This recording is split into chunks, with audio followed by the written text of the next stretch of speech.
When it comes to entertainment companies, there are always those that stand at the pinnacle of their industry.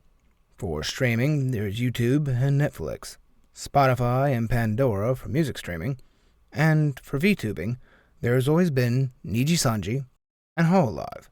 Positioned as the two biggest entities in VTubing, they have been the standard since VTubing first began in the late 2010s. Though different in their approaches to VTubing and talent management, they shared one commonality. They were both Japanese in origin, and their best talent were Japanese streamers. It would not be until 2020 that a Western VTubing company would be established to challenge them for their position of supremacy, a company that was dedicated primarily to English-speaking VTubers. And that company would be called Tsundere. Who are you? Who are you? Who are you? Who are you? Though they had little success, and a few months later, the more famous Western VTuber company everyone knows would be launched. VShojo. One of the most beloved VTuber companies in the world, VShojo was seen as a beacon of hope and positivity in the VTuber world. They were not corporate-controlled like Hololive, and not riddled with scandals like Niji-Sanji. They were different. A VTubing company that was all about the entertainment, all about streaming, all about the fans. A company that always said talent first. At least, that's how they appeared to be, until July of 2025, when their house of cards came crashing down, as every single member of their talent roster quit within a 48-hour period, and the company filed for bankruptcy. The wake of this initial shockwave carried with it the talent revealing the abuse and mistreatment they received from the company's staff and its managers. In one swift movement, the mask of VShojo's company motto, talent first, was torn off, and all that was left were the broken dreams that once shone so brightly. So how did this happen? How did VShojo go from being one of the most popular and beloved VTuber companies in the world to now arguably being the most hated? Let's take a look at their history and see where it all began. Their founding, their mission, their talent, their meteoric ascent, and their Icarus-like descent. This is the rise and fall of VShojo. To understand where VShojo started, you must know who started it. And the founders of VShojo were Justin Ignacio, aka The Gun Run, and Philip Fortunat, aka Mao Ten-Du. Gun Run started out as a commentator and manager for the streaming site glhf.tv, Good Luck Have Fun, a streaming service primarily focusing on Command & Conquer and StarCraft competition streams. Known for his technical expertise, including inventing a portable backpack for streaming, he was often known as the savior of live-streamed events, as he was able to provide real-time troubleshooting support for production capabilities when needed. Mao Ten-Du, on the other hand, was a YouTube content maker, one that was famous for his high-energy remixes of pop culture commercials and anime, along with popular music into almost psychedelic memes. Yeah, put a pin in him. We'll get back to him later. It was Gun Run's technical expertise and ability as a stream production manager that eventually led to his meeting and talks with the silent third co-founder of the VShojo company and future talent, Project Melody. And the only way I think about them is if you're having crazy monkey sex and you're on top and you're pulling from the twin tails. And so I thought slave handles, because it's like handles on a bicycle. Melody at the time, more interested in, how shall we say, the lewd side of streaming, was interested in starting a more adult-oriented talent management company. Originally, when we started VSJ, before we even went with the name, the concept kind of was thinking a talent agency, but for more people like me. Because we're clearly lewd tubing will eventually happen. We didn't have a word for it because it wasn't a thing. As she had already been an adult streamer on sites like Chatterbait for at least a year at that time. Gun Run reached out to her and, as a technician for Twitch TV at that time, convinced Melody to start streaming on the platform. But I was closing it and he sent me an email, or a DM, and he's like, hey, I see what you're doing with sexual tech and stuff in anime. He's like, I'm anime and technological innovation. If you need any help with anything, let me know.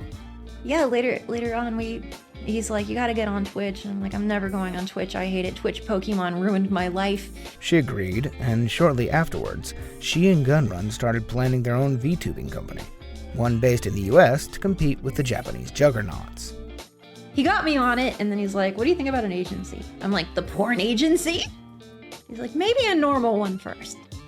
That's cool. So he started like the idea of like a streamer agency, but VTuber agency. That was the direction we went. After a few months, the three of them pulled together staff and reached out to popular indie VTubers, streamers, and YouTubers, slowly pulling them together to form the company that would become VShojo. Oh, that's super cool. Yeah, and he knew a lot of people, and so I wasn't just guessing and begging strangers. Which debuted their launch video on Twitter on November 24th, 2020.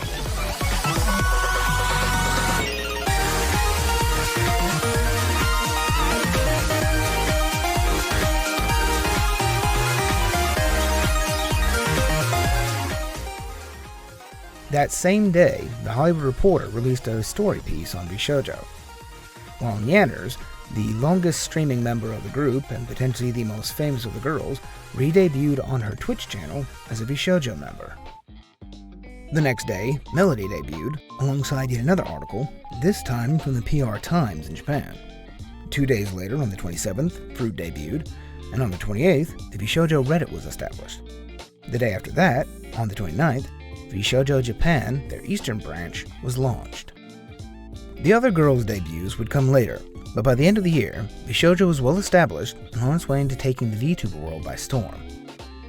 The original 6 talents that were selected for VShojo's premiere, not counting Hime, were primarily drawn from Melody's own friend group, derived from their Lewdcast podcast, started in September of 2020. This podcast was helmed by Melody, Iron Mouse, and Silverveil, but it included guests such as Nyanners and Momo.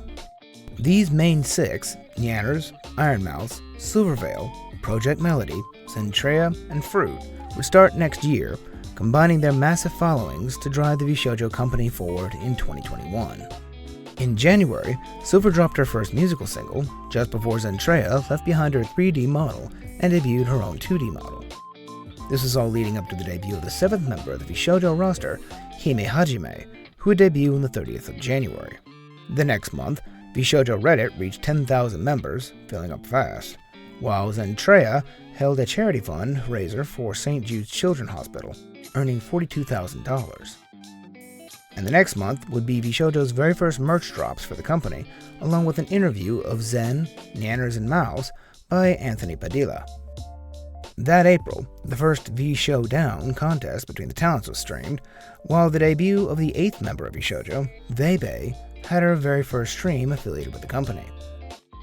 But the events of April were only just getting started, as the very first VShojo comic, showing the misadventures and fun games of the crew, was released, and the girls got to have a collab with some of the biggest JP VTubers in the community, including Higuchi Kaede, Shiro, and Kizuna Ai herself. And speaking of Kizuna Ai, Nyanners would appear as a special guest in LA on the 25th of April during Kizuna's virtual US tour, dancing on stage alongside the original VTuber herself. This happened only a day after Nyanners dropped her first single, Foolish Heart.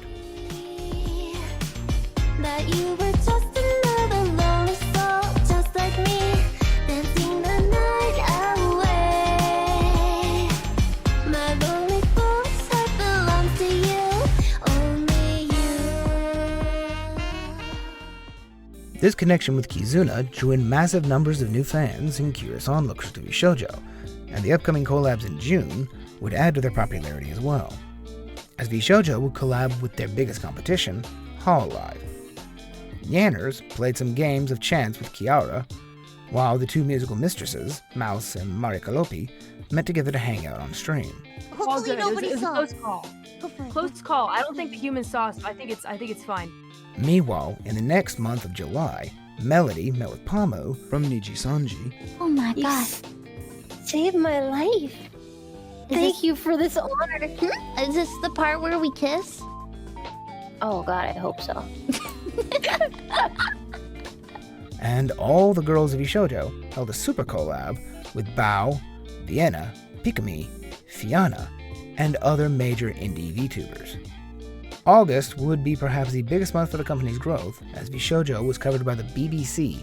A new kind of content creator is emerging on YouTube. So-called virtual YouTubers are people who use 3D character models to engage with their audience anonymously.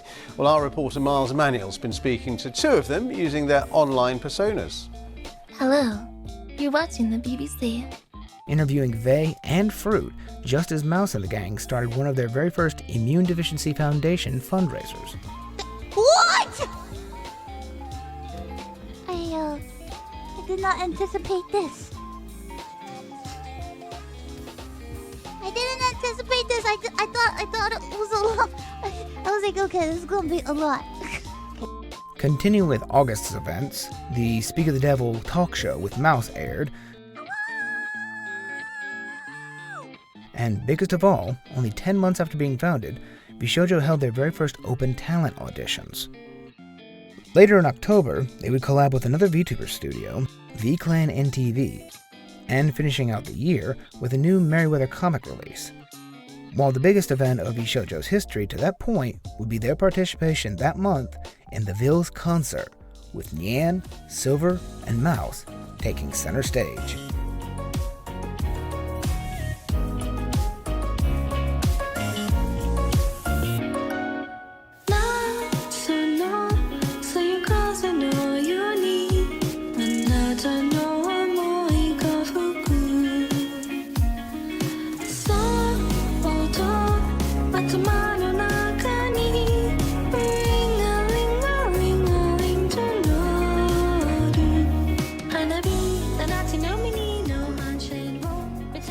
Two 2022 would be the year of fundraising for the VShojo company.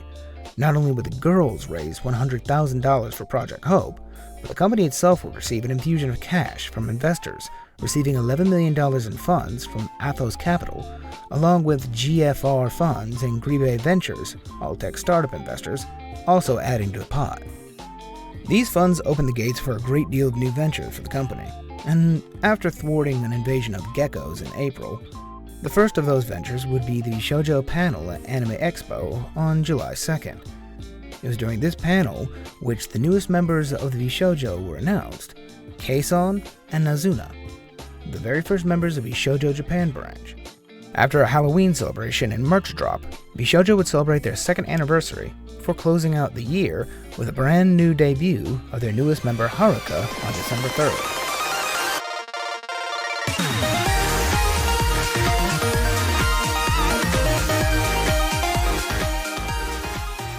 Not to mention Silver's very own sizzling Santa Baby cover, just in time for Christmas. Santa baby, slip a doggy under the tree for me. I've been an awfully good girl, Santa baby, so hurry down the chimney tonight. The next year would start off strong for VShojo's girls, as Mouse held the Seitong concert on January 11th.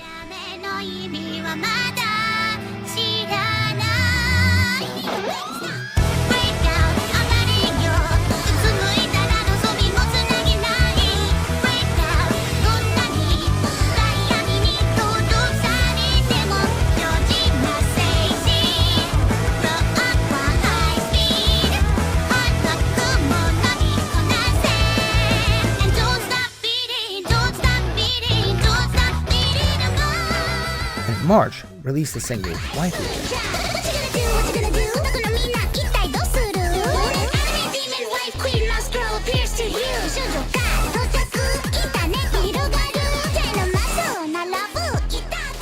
But the smooth sailing of the start of the year hid unexpected stormy seas ahead.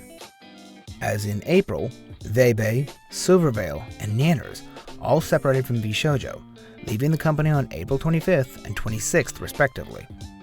The loss of two of the original founding members, along with Vey, a very early joiner, had a massive impact on the company. The question of why they left was burning through the community, but all parties involved said that there was no animosity. all of them stating that the break merely occurred because there was a difference between the company and the talent in vision for their careers. And for the time, that sufficed. But the shakeup didn't slow VShojo down. If anything, it accelerated their plans. May 5th, Fruit debuted her collab with Obicat on the cover of the song 115,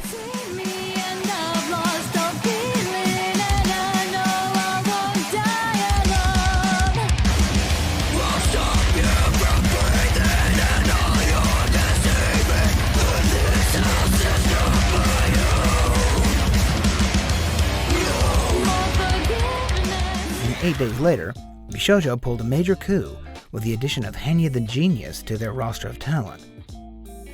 What is iCup? Is it like an iPhone? Spell it I-C-U...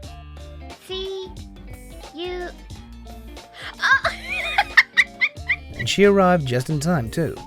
Right after the VShojo Maid Cafe debuted, the VShojo Candy Pop Explosion concert was held with all the current talents of the team together on stage for the very first time. Don't wanna do this anymore. Don't be my I can take it. Still I'm not done yet. Always pushed and coming back and forth. And to fill out their empty rosters of talent, VShojo would welcome in 3 new members to the company: Giga on September 2nd, Kuro, the first and only male member of VShojo, on September 30th, and Matara-kan. Roach Mom's love is inside us, growing just like her eggs. I mean, yeah. Maybe my love is just my eggs growing inside of you. Joining on the 15th of October, bringing their full roster to 12 members in total. Or at least it would have. As on the 29th of December, Nazuna announced her official graduation from VShojo. She would be the 4th member of the organization to leave in less than 3 years. With Nazuna's departure still fresh in fans' minds, 2024 rolled around and the VShojo company pushed forward. In February, Mouse celebrated her birthday with a massive 3D concert.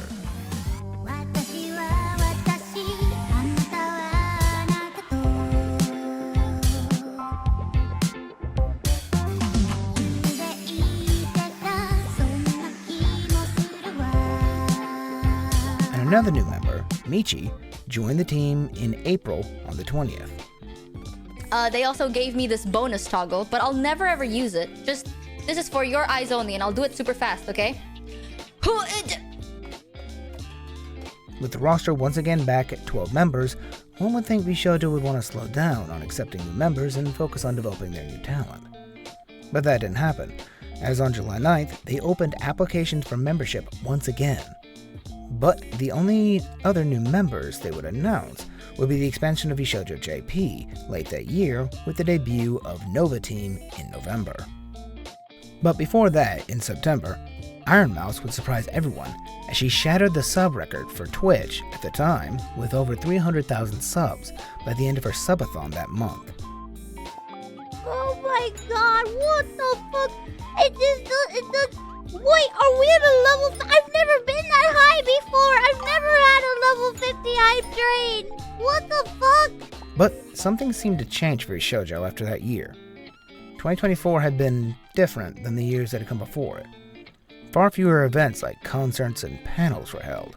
Less comics were published, and it seemed as though the company was slowing down. But despite these things, it all seemed fine. At least on the surface. In fact, in January on the 26th in 2025, VShojo had another major win, one that seemed to herald a bright future for the company. The popular VTuber, voice actress, and singer Amelie, aka Monarch, joined VShojo. This was a development that no one saw coming, and was cheered on as an amazing win for the company. But that positive sentiment would not last long. In April, the first cracks began to show when on the 28th of the month, VShojo announced they would be parting ways with Matara.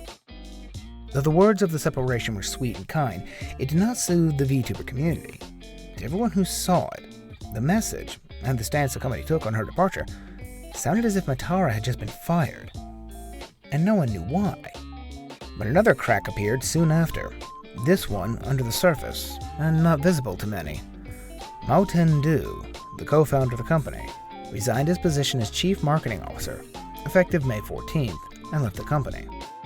After 4.5 years of serving alongside Gunrun as the team that founded the company, he was gone just like that. Next was a massive fissure that cracked the very foundation of the company, as Giga announced she too would be leaving VShojo on June 25th, and only 2 days after her, on the 27th, Zen, one of the founding 6 members of the company, announced that she would be leaving. This would leave only Melody, Fruit, Hime, and Iron Mouse as the remaining founding members of VShojo. But even that slight ray of hope did not last long. I am leaving VShojo. Unfortunately, I recently found out that for the past couple of months, I have been misled by VShojo. On July 22nd, Iron Mouse released a video. This video announced her departure from VShojo and the end of her affiliation with the company. But even more shocking than this, she leveled allegations against the company that she was owed a substantial amount of money that was never paid to her. And worse, that the company owed the IDF, the Immune Deficiency Foundation charity, $500,000 of unpaid funds that VShojo illegally withheld from Mouse's subathon that she donated earlier that year. In the next 48 hours, every member of VShojo resigned from the company, one by one, until there were none left. VShojo, a VTuber company, no longer had any VTubers left. By the end of the 24th of July, VShojo finally released their own statement on the situation. They announced that the company was bankrupt, and essentially was a failed endeavor. It was over. VShojo was dead. So what happened? How did a company as popular as VShojo, which had among the most popular VTubers online, even the queen of VTubing, Iron Mouse herself, among its roster, go bankrupt? Where did it all go wrong? Well, the reason seems to be obvious when you listen to all the talent explain why they left. You see a single common denominator: money. Unfortunately, VShojo owes me significant amount of unpaid debt that I haven't been paying in a long time. The reason behind this, as some of you may know, I recently found out that VShojo owes me a good amount of unpaid debt. But I wasn't paid for that first merch and a bunch of other ones. To go bankrupt, you must essentially say that you have no more money left to run the organization, and that you have no way of paying off your debts and must default on them. It is mind-boggling how VShojo could have lost so much money in such a small amount of time. Even if we put aside the obvious money, such as the $11 million in investments that they were granted, the company still had merchandise deals, concerts, collaborations, and sponsorships that they were getting substantial income from. All of this is a little difficult to quantify without doing an audit of the VShojo books. But VShojo's own presentations, a recently leaked PowerPoint presentation, which they used for fundraising, gives us an idea of what their income was like. On the slide, we can see that the income of the company was roughly $3.6 million in 2024. Not a small sum, but nothing earth-shattering either. But the interesting part is the numbers below, like the COGS. The cost of goods sold is the cost for making everything that made VShojo money, which, detracting that from their income, gives them only $0.4 million or $400,000 as profit. A very slim margin, but we are not done there, as that cost does not consider the operating costs. Everything from office rentals to marketing and even payrolls fall into this, which we can see totals up to $2.9 million, which needs to be deducted from the profits that VShojo earned. Even if you failed a math class, you can understand that $400,000 isn't enough to cover that cost, meaning that in 2024, VShojo ran at a loss of $2.4 million. And by doing a bit of beer math, we can get an estimation of the income and final losses for the other years of 2021 through 2023. In 2024, VShojo had roughly 12 members, while 2023 they averaged 11, 2022 was 10, and 2021 was around 7. So, taking an average amount per talent from the 2024 earnings and applying it to the other years, we would get something that looks like this. Now, this is not an official accounting of the actual money from these years. As I said, this is just me doing my best guess based upon the trends we have seen from them before. But if it's anywhere near accurate, VShojo has been running in a net loss for the past 4 years, and potentially may have lost nearly $8 million in total.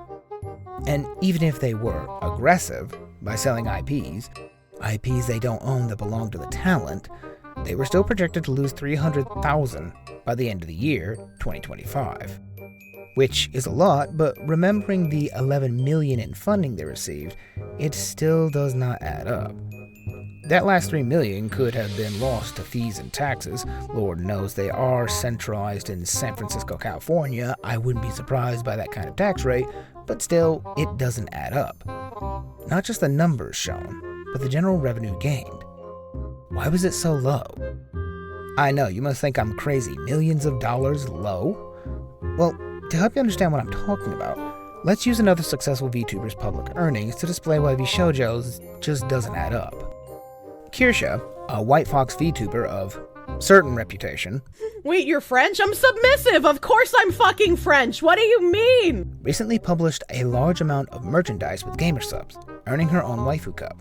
The sale was a great success, and she shared the success with her viewers, telling them the amount that she earned in total. And then my merch drop was in April.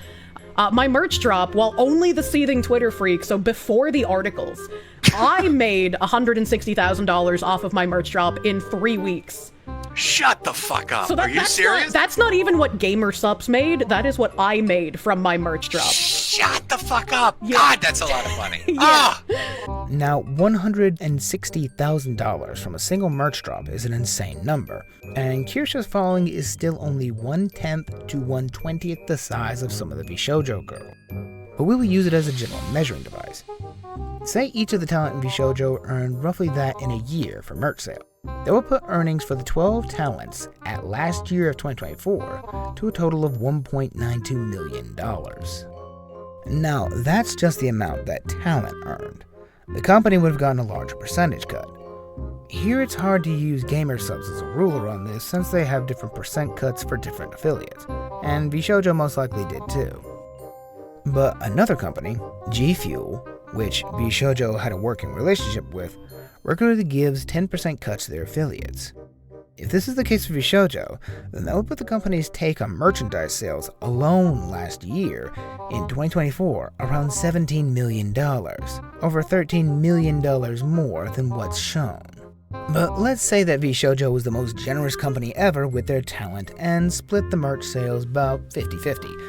That would still be a total of $6.4 million in income over the years 2021 to 2024, which is about $1 million less than what we projected. And remember, we are using a much smaller VTuber than the VShojo girls following. That is still not a small number, and that doesn't take sponsorships into account, which would double or even triple that number, either the high ball or low ball.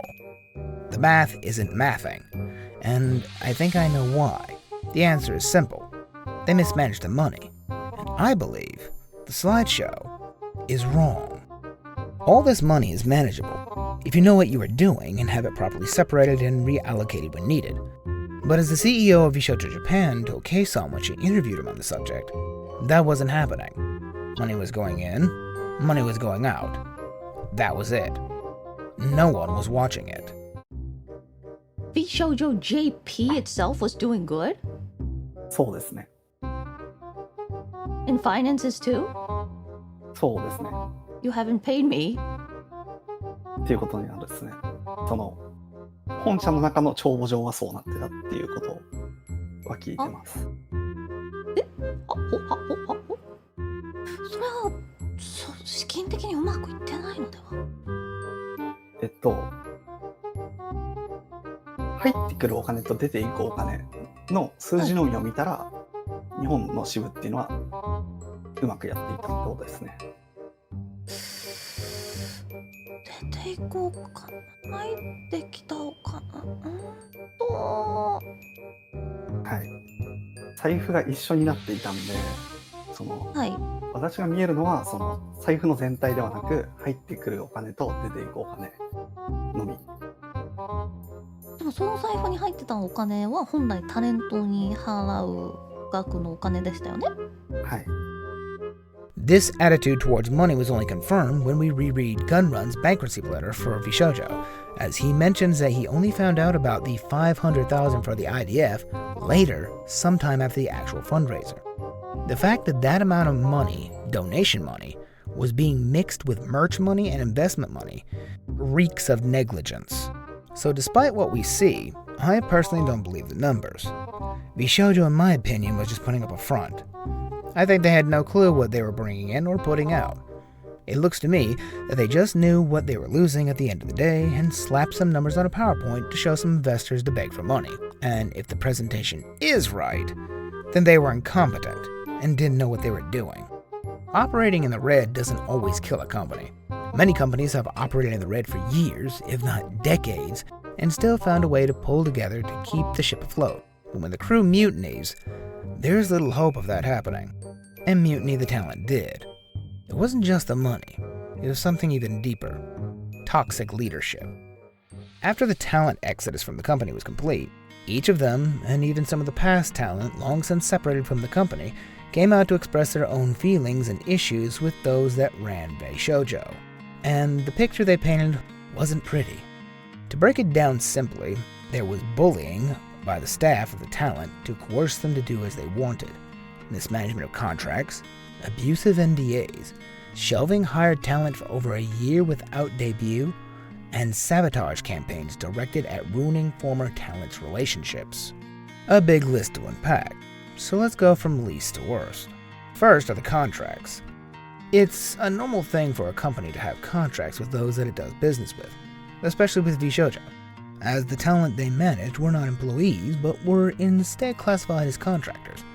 A contract is needed as it is in the name, but the initial contracts were very poorly written and left a lot of details out that seemed somewhat unfair to the talent.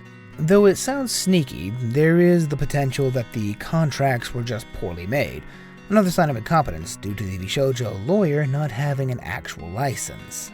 That's another thing, like, their license was expired. That was one of the reasons why we were able to get out. Yeah, not licensed, that's not a lawyer. Like, dubiously a lawyer, allegedly a lawyer. But more likely just because they were very predatory, as Vei expressed when she took to Twitter to give her side of the story.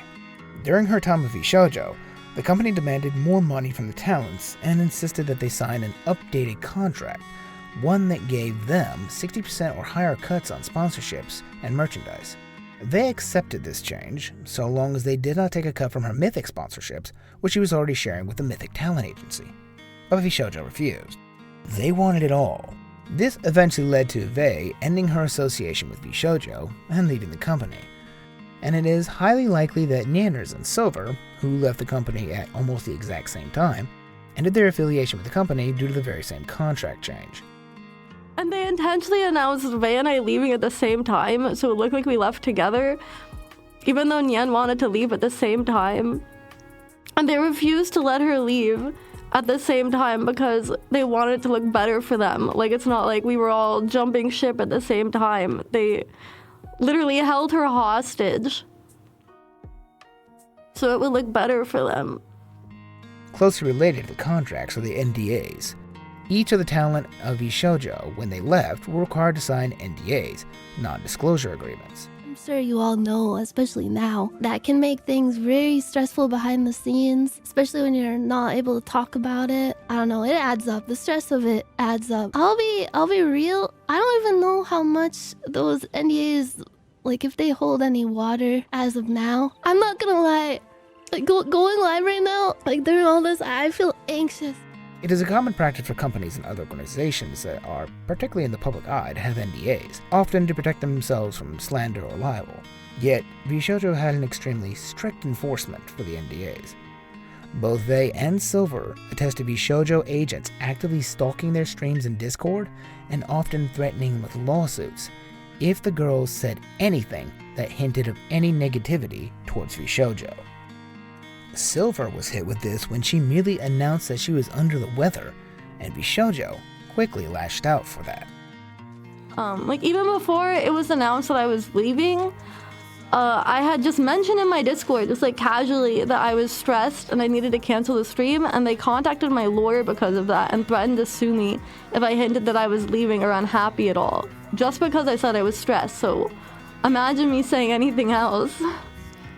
Silver also faced strong-arming by VShojo when it came to their coercion of her personal behaviors.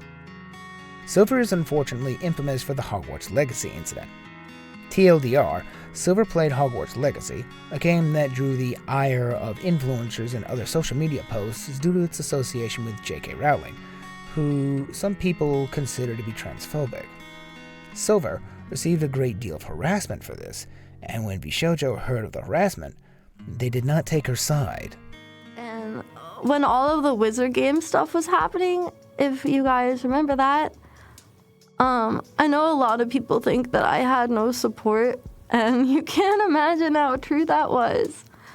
I was put into a call with Gunn, the CEO of the company, like someone that I admired and I looked up to and I wanted to please, someone that I thought was the coolest person ever.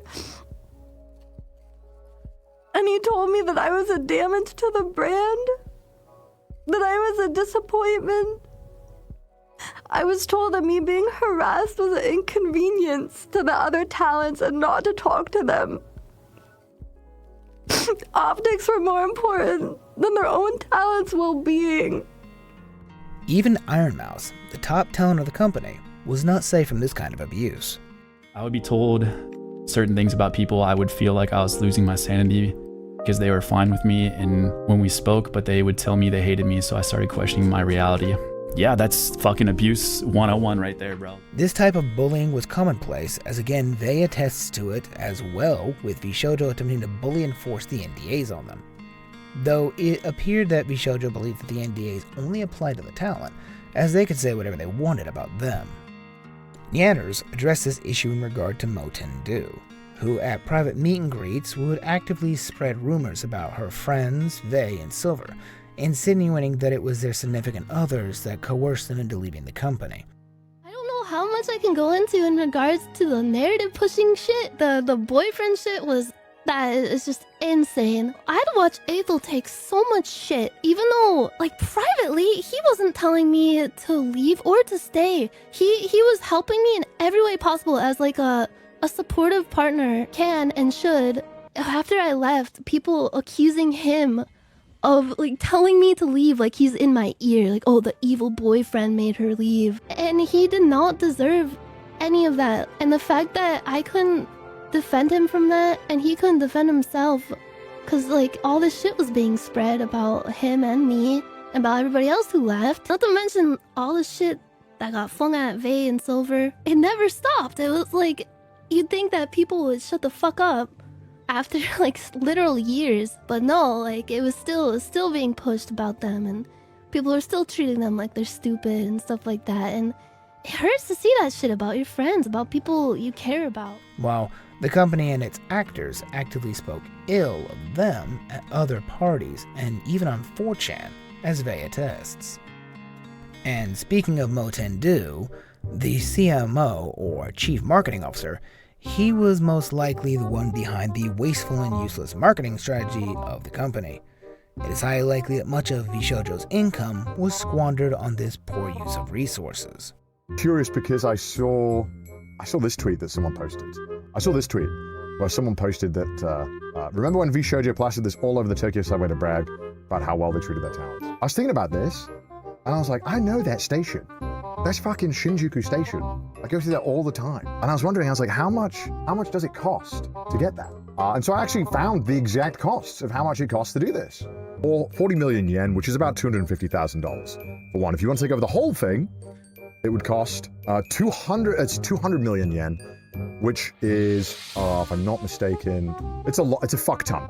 You know, leaves the question in my mind, as somebody who would like the charity to get paid, is why is there the need to advertise an English talent agency on a Japanese subway? Just a genuine, like, thought that I would love to know.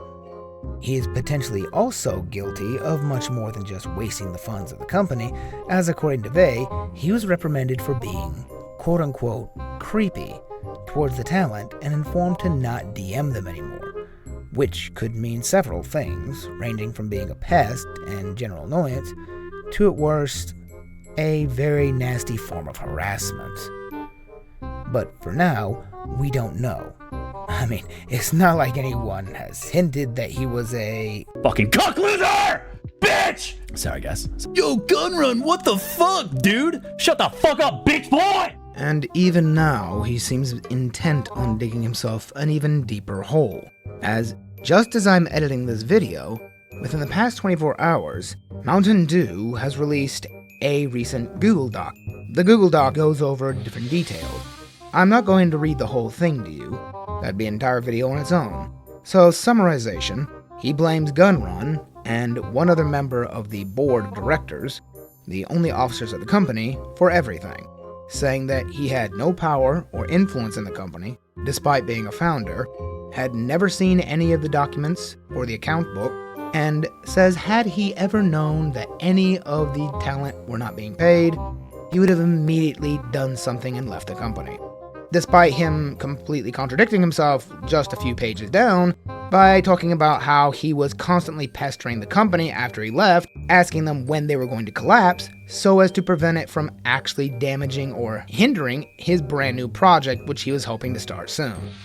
So, if you didn't hear it the first time, shut the fuck up, bitch boy! Though this type of behavior seemed to be commonplace, as shown by Shibuya Kaho, a close friend of many of the VShojo talent, as she claims that there was a member of the staff that actively bragged about their high wages, doxed the talent, and openly discussed the private lives of said talent for clout. I don't know who that person is, who Shibuya Kaho is talking about. Honestly, I can't fucking keep track of them. I will say though, they're oh, Mousta, oh my god. Oh my god. Like I said, when I can talk about everything, I will. Okay. Both Giga and Zentreya support this claim of toxic staff behavior with their own tweets and statements after the company fell apart, asserting that the staff of the company were unsupportive if not ignorant towards the talent, often getting ghosted or even denied needing support. In every leadership or staff call I had, you sat back and didn't say much while you had other staff members that were clearly the ones doing the actual work be the ones to speak. Again, I sat in meetings with people, or some of them weren't just me, were other members as well, hearing, talk about, knowing that there were issues, bring up concerns, there were other people answering our questions. There were other people who were sitting there talking to us about our concerns, so they knew what our concerns were. We know which leadership worked on our contracts. He did not sit there and write them, for the record. We know which leadership constantly sat in VC playing games with staff instead of working on time-sensitive tasks for events and debuts. This is something that I brought up multiple times. There were staff members that I couldn't get a hold of at times, or were supposed to be working on a thing and I knew it was taking time, and I mentioned something to someone else who was also NDA'd, and they said, oh, a couple of names have been in VCs playing nothing but certain games all day. And I said, can you show me proof? And they would check in throughout the day and send regular screenshots going, yep, still in VC, yep, still screen sharing this game. You know, do I think people should be allowed to play games? Sometimes, absolutely, but when people are waiting on some, come on. Though their mistreatment of VTuber talent didn't just stop at the ones that they had on the roster. There were also several other talents waiting in the wings for over a year that never got to debut. These lost streamers included Mint Phantom, a very popular streamer that averages over 4K CCV per stream, alongside other streamers like Phoebe Chan, Berrybug, Papi UFO, and Tori Oriane. Now, why VShojo shelved these popular streamers and did not bring them out as public talent is a mystery, as they have not given the reason for it themselves. But I have a theory. When a company shelves an invention or a product they license or buy from someone, it is often merely to reduce competition. They have no use for the item, so they just buy its rights and seal it away so it does not impede their profits or can fall into the hands of their competition. I believe that this was the reason behind the shelving of the other talents, particularly Mint, as she has shown proclivity to work alongside other companies in the past, collabing with their talents in large projects. This may have been a scheme for VShojo to lock her out of any other contracts, while if they did not debut her, they would not have to worry about paying her either. An underhanded tactic that we have no proof of, but with their other actions shown, it's not out of the realm of possibility. Really good to us, I do want to say. And there were a lot of opportunities that were lining up, and some that probably will never come to fruition, but that's okay. And sorry. And so we actually were initially supposed to debut a while ago, but things kept getting pushed back, which, you know, was understandable at first, but it kind of got a little frustrating with planning certain projects. And VShojo also helped with my merch drop that I did after Moso Box with like the mugs and stuff. I also did not see that money, but I was so confident about my, you know, my group working out that I sorry, it wasn't really about that, and I just, you know, kind of said it'll be okay, it'll work out. Somebody's going to die tonight. So, now after numbering the sins of the company, who is to blame? Well, let me quote my leadership from my days in the military. If you are in a position of leadership, it doesn't matter who under your leadership screwed up. It's your fault! Leadership of the company primarily focuses on the founders and their direct lieutenants, particularly Gunrun and Mo10Do. Yes, Mao gets to be counted too. Just because he was the first rat to abandon a sinking ship does not mean he is innocent, particularly as it seems he was intent on not doing his job even while he was at VShojo, and was more focused on his convention jet setting and bragging about his lavish living. His Twitter account shows him barely even acknowledging the company's existence compared to Gunrun's, and such expensive tastes bring us back to the question of the high wages the staff received. Most of the talent agree that their pay was abominable when they even received it, and the bragging by so many staff about their big paychecks makes me wonder why it was that a company with 20 people were getting on average an annual salary of almost $100K a year. As Giga said, they were more focused on their own pay and their friends' pay rather than the talent who earned them that money in the first place. And we finally come to the Gunrun, mastermind of it all. A man who appears to have lied to his talent, may have bullied them into predatory contracts, spent the funds of the company recklessly, and potentially robbed a charity of $500,000 of donations. Does he have any defense in all of this? Well, not really. Even if he was to plead innocent and ignorant, stating that it was all the doing of others in the company, and that he was a powerless victim too, that would not help. As the CEO and leader of the company, you run the show. It's your job to make sure the company treats its talent and staff right. It's your job to make sure people are doing their jobs. It's your job to make sure the artists you hire are getting paid. Being a coward or pushover isn't a get-out-of-jail-free card. As I said, as a leader, you are responsible for everything. All success is your success. All failures are your failures. It is always your fault. Though, despite that, I doubt we will see actual criminal proceedings for him or any other staff of VShojo. But I'm sure most of the talent will file civil lawsuits. If not to get the truth of how the company was run, then to recoup some losses on their earnings that they were owed, if there's any money left.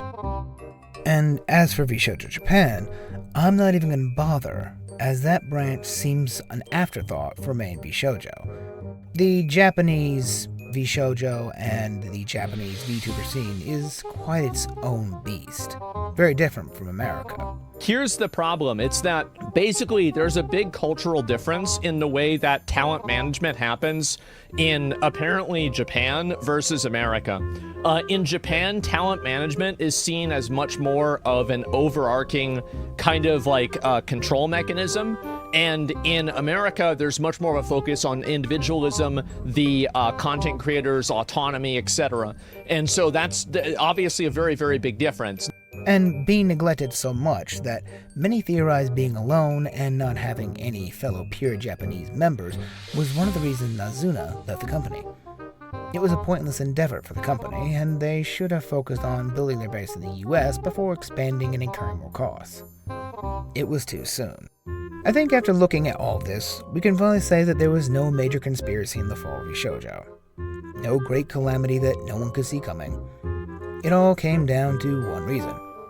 People who should never have overseen a company to begin with didn't know what they were doing, and other people suffered for it. Whether it was staff who were fired, talent who were robbed, or artists who didn't get paid. Management failed them all, and each of them should be held accountable. But whether or not they get their just desserts, it is a sad thing overall, as not only were the talent hurt, so were the fans.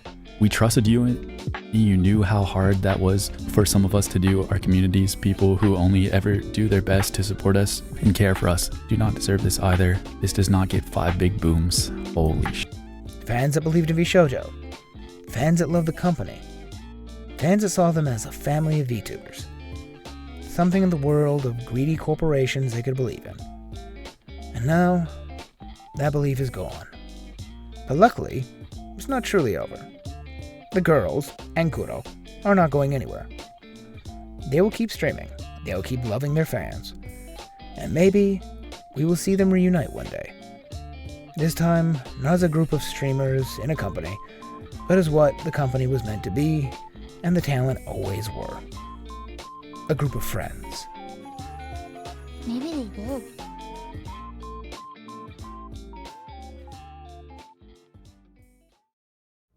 Thanks for watching, everyone.